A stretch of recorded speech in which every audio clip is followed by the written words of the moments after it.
Imagina um país que irriga suas plantas com água salgada e transformou um deserto árido em grandes terras agrícolas. Como um país localizado no deserto, em um dos lugares mais secos da Terra, fez um abastecimento praticamente ilimitado de água? São dois grandes desertos que ocupam o território de Israel, Negev e Judéia. Mesmo assim, Israel é o único planeta que tem menos superfície desértica comparando a 50 anos atrás. Israel exporta mais de 2 milhões de dólares em produtos agrícolas e legumes.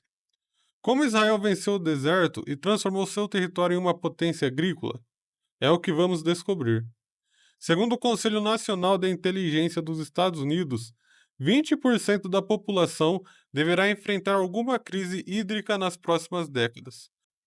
O nível médio de água dos principais reservatórios do país não chega a Uma 20%. crise que afetará desde os países mais pobres até os mais ricos, fazendo grandes potências perder grande parte da sua agricultura.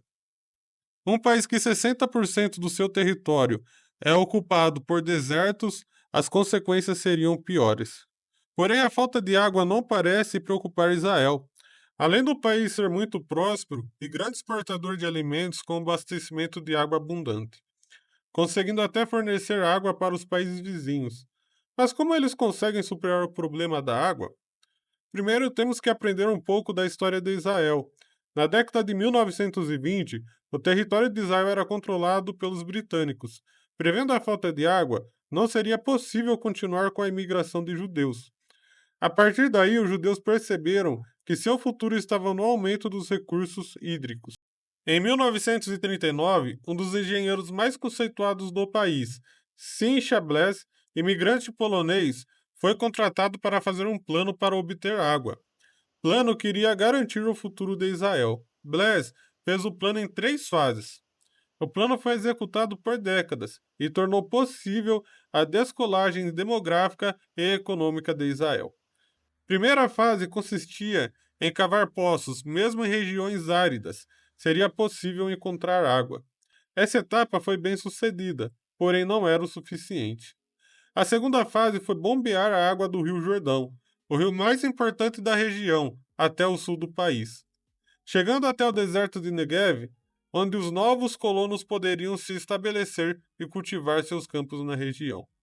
A terceira fase foi a mais importante para concluir o plano, uma obra de mais de 100 quilômetros de extensão, a construção do Aqueduto Nacional, que transportava a água do norte, em especial do Mar da Galileia, maior lago de água doce do país, que conecta todos os sistemas feitos nas fases anteriores. Essa grande engenharia hídrica garantiu o abastecimento de água doce a todo o país.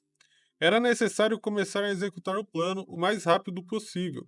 O país tinha 806 mil habitantes quando declarou independência em 1948, e chegaram mais de 700 mil habitantes nos 3 anos seguintes. Para alimentar e garantir a sobrevivência, precisava de muita água. Com isso, o acesso à água ficou muito mais restrito e executar o plano era uma urgência.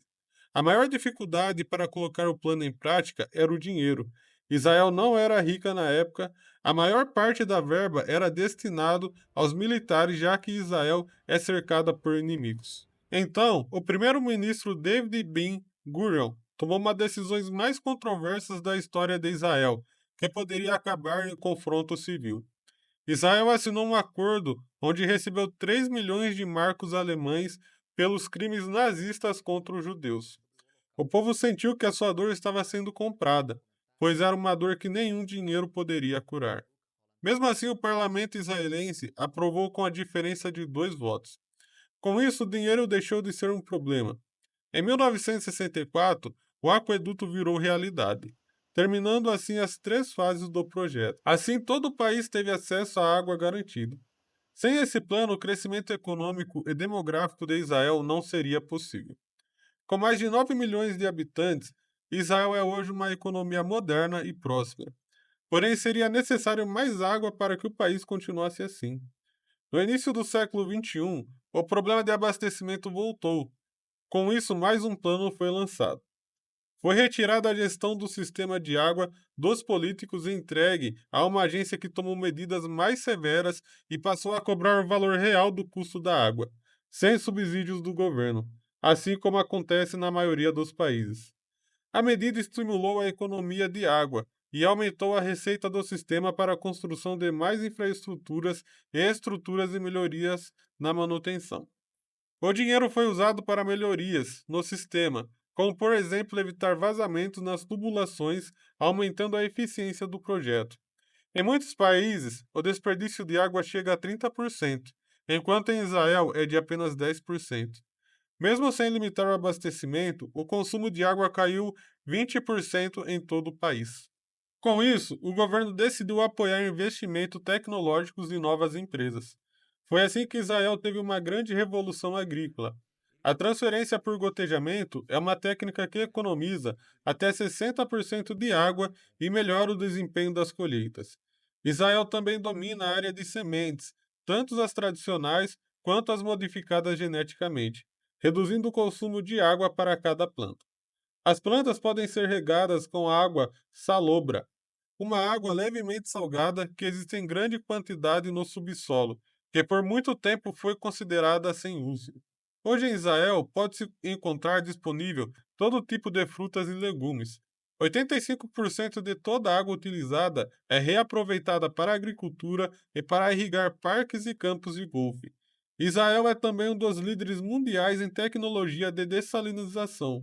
Uma das maiores plantas em volume e em eficiência do mundo está localizada em Israel, e ela pode processar mais de 600 milhões de litros de água por dia, uma fonte inesgotável.